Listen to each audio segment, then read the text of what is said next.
Kemudian ketika tiba di hotel itu, Xiaolei berkata, bukannya ini hotel yang sama yang telah kamu pesankan untukku hari itu?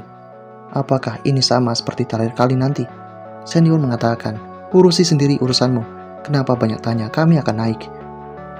Xiaolei mendengar itu lantas berkata, kenapa aku harus pergi ke tempat lain untuk nongkrong? Shen Yuan mengatakan, bukankah itu kemauanmu sebelum masuk mobil? Kini, Xiaolei kembali mempertanyakan itu. Namun Shen Yuan mengatakan, kalau kau mau ikut, kau nanti akan menjadi nyamuk. Di kondisi yang semacam ini, Xiaolei pun berkata dalam hatinya, awalnya, aku hanya ikut untuk mengacaukan rencana mereka. Tapi sekarang, kalau aku benar-benar naik, bukannya akan jadi bermain bersama dengan mereka.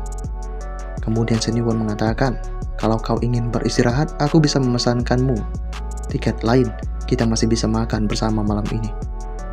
Kemudian perkenalan terjadi di dalam lift antara kedua gadis itu.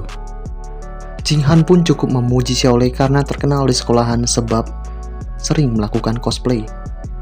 Xiaolei di sana mengatakan tentu saja, tanpa skill spesial, Shen Yuan tidak akan memilihku untuk basis startup. Jing Han kemudian mengatakan, yah, kulitmu putih dan kamu bisa melakukan itu. Wajar saja Shen Yuan memilihmu. Aku juga mendaftar basis startup. Tapi sebelum pengumuman, Shen Yuan memintaku membantu seorang senior. Di kondisi yang ada membuat Xiaolei berkata dalam hatinya, sialan, bantuan seperti apakah itu? Bukannya kau cuma mau bilang kau dipilih oleh Shen Yuan sebelum diriku? Di saat seperti ini, Shen Yuan mulai tampak sedikit gelisah. Shen Yuan berkata dalam hatinya, di mana ada wanita, di situ ada intrik. Bahkan hal wajar jadikan kompetisi. Siapa yang bertemu dengannya dulu? Siapa yang mengenalnya terlebih dahulu? Memangnya penting? Pada akhirnya mereka semua milikku. 2 wanita saja sudah begini. Kalau ada 4 atau 5, itu sangat merepotkan sekali. Kemudian Shen Yuan menyuruh kedua gadis untuk masuk terlebih dahulu, karena Shen Yuan akan mengangkat telepon. Dan Shen Yuan pun kini langsung berbincang dengan Min Hui lewat telepon. Min Hui mengatakan kepada Shen Yuan, Ling Ling cuti dan pulang ke rumah hari ini. Jadi dia tidak mau ditinggal di asrama. Boleh tidak Shen Yuan temaninya? Namun Shen Yuan tidak mengatakan jika malam ini bisa. Kalau begitu, bagi si Min Hui, dia akan pergi ke hotel Radisson itu sendiri. Kini Shen Yuan mengatakan, kau mau menginap di tempat itu. Kini, Min Hui membenarkannya karena dia hampir sampai. Dalam kondisi yang ada, Shen Yuan berkata dalam hatinya, sialan sekali, dia hampir sampai. Padahal aku memesan kamar jangka panjang di sini demi kenyamanan. Dan ketika dia tidak ada, aku bahkan membawa adik Lin dan Long Jinghan di sini. Aku seharusnya tidak memesan semuanya dalam satu hotel. Syukurlah kamarnya tidak sama.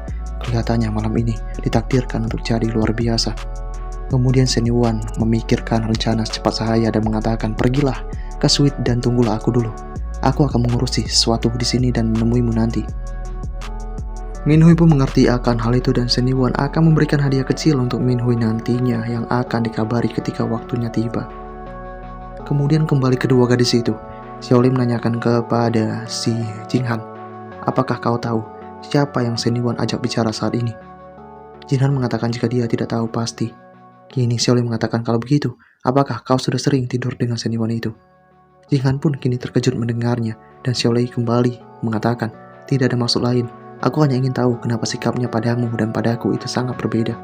Jing Han kemudian mengatakan, menurutmu, perbedaannya sangat besar. Kau masih belum melihat bagaimana Shen Yuan memperlakukan gadis lain. Xiaolei mendengar itu lantas berkata, dia seperti apa? Siapa gadis itu? Kini Jing Han mengatakan, apa gunanya kau tahu? Xiaolei mengatakan, bukannya kamu pernah melihat para permaisuri di istana? Karena di sana ada yang lebih kuat. Kita harus bersatu. Para saudari yang bersatu pasti bisa menembus logam. Dengan itulah kita bisa naik ke puncak. Jing Han terpesona mendengar itu semua. Xiaolei pun kini berkata dalam hatinya, kukira Long Jinghan punya posisi yang cukup tinggi di hatinya Shen Yuan. Ternyata dia sama sepertiku. Dia berada di bawah rantai makanan. Kalau yang di bawah bisa dapat 100.000 yuan untuk belanja, maka gadis utama tentu bisa dapat lebih banyak lagi. Saat ini, Xiaolei juga tahu jika basis startup itu cuma tiket masuk. Kalau mau lebih, harus lebih berusaha. Kemudian Xiaolei pun penasaran dengan tas yang dimiliki oleh Jing Han yang isinya sangat banyak sekali dan besar sekali, sehingga dia mencoba untuk membukanya. Jing Han mencoba untuk mencegah hal itu, namun itu sudah terlambat. Pakaian dinas pun kini berserakan di tempat itu dan hal ini sangat mengejutkan si Xiaolei. Xiaolei tahu ini 3 set full, bahkan ini dibawa sebanyak ini untuk bersenang-senang. Kemudian Xiaolei mempertanyakan kepada Si Jing Han, apakah begini caramu memperlakukan Shen Yuan? Kini Jing Han sangat malu di tempat itu dan membenarkannya. Saat ini juga, Xiaolei tahu jika Shen Yuan itu tampak sangat pemilih nanti dan Xiaolei akan paham nantinya. Xiaolei juga mengatakan dengan Shen Yuan yang bermain seperti ini, memangnya tubuh dia mampu mengatasinya. Apakah dia cuma modal omong kosong doang? Jing Han kembali mengatakan jika Xiaolei nanti akan paham. Jing Han pun hanya berkata dalam hatinya tentang seberapa kuat Shen Yuan itu. Kemudian Xiaolei mengatakan, "Kak, kita seharusnya itu rekan yang bertarung bersama dan kamu malah melakukan ini." Saat ini terjadi, tibalah Shen Yuan di sana dan Shen Yuan tahu hubungan gadis ini telah mendekat seperti ini padahal baru ditinggal sebentar. Kini Xiaolei langsung mengatakan kepada Shen Yuan, "Memangnya kenapa? Kami bukan kakak adik. Apakah kau tidak pernah melihat para selir-selir di istana?" Para selir itu memanggil satu sama lain dengan nama kakak. Kini Shen Yuan mengatakan, "Ayolah, aku bukan kaisar." Kini Xiaolei mengatakan, "Kau hidup lebih baik daripada seorang kaisar." Saat ini juga, Jing Han langsung mencoba mengajak Shen Yuan untuk pergi ke lokasi tujuan. Namun Shen Yuan mengatakan tidak perlu terburu-buru. "Bantu aku pijat terlebih dahulu." Jing Han mengerti akan hal itu dan kini Xiaolei pun ingin pergi ke kamar mandi sebentar. Di sela-sela percakapan itu, Shen Yuan menanyakan kepada Jing Han tentang perkembangan startup belakangan ini. Jing Han mengatakan progresnya cukup lancar. 40% dana startup pertama milik Yan Song dan Mo Zhenwang sudah ditransfer. Tapi, libur musim panas akan datang, jadi mereka pasti tidak bisa buka sebelum itu. Shen Yuan mengatakan tidak apa, selama mereka berusaha dengan serius. Saat ini juga, Shen Yuan langsung mencoba untuk melakukan permainan di sana, sehingga membuat Jing Han mengatakan, "Jangan dulu Shen Yuan, gadis itu masih di sini." Shen Yuan mengatakan, "Apakah kau keberatan dengan ini semua?" Saat ini terjadi, sosok dari si Jing Han berkata dalam hatinya, "Pikiran saat ini punya dua arti. Pertama, jika aku keberatan itu sangat mengganggu Shen Yuan itu, dan itu akan memberikan penolakan kepada Shen Yuan. Itu akan terlalu memalukan jika kami juga nanti bermain layang-layang bersama." Namun tetap Shen Yuan melakukan itu semua tanpa ada paksaan sedikit pun.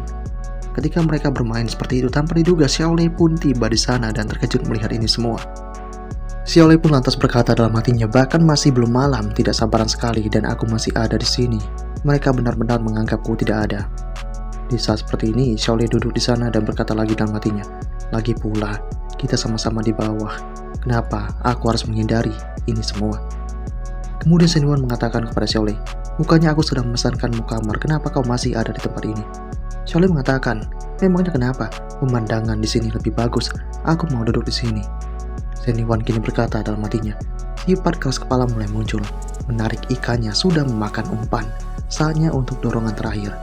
Kini Shen Yuan langsung menegaskan, "Jangan mengganggu kami. Kamar ini untuk Long Jing Han. Pergilah ke tempat lain." Kini, sosok dari Xiaolei sangat geram dan langsung saja mengambil Shen Yuan itu begitu saja, memberikan perlawanan ekstra. Hal ini tentu mengejutkan si Jing Han itu. Saat ini, sosok dari Xiaolei langsung mempertanyakan kepada Shen Yuan apakah dia mengganggu sekarang ini. Shen Yuan pun kini terdiam dan Xiaolei tahu jika dia adalah gadis di bawah rantai makanan milik Shen Yuan, jadi tidak perlu sopan santun. Siapapun yang bisa buat Shen Yuan lebih senang, maka dia yang akan dapat lebih banyak. Saat ini juga, Xiaolei sudah benar-benar mempersembahkan dirinya untuk Shen Yuan itu. Dan Shen Yuan tahu jika Xiaolei sudah tidak mengganggu lagi.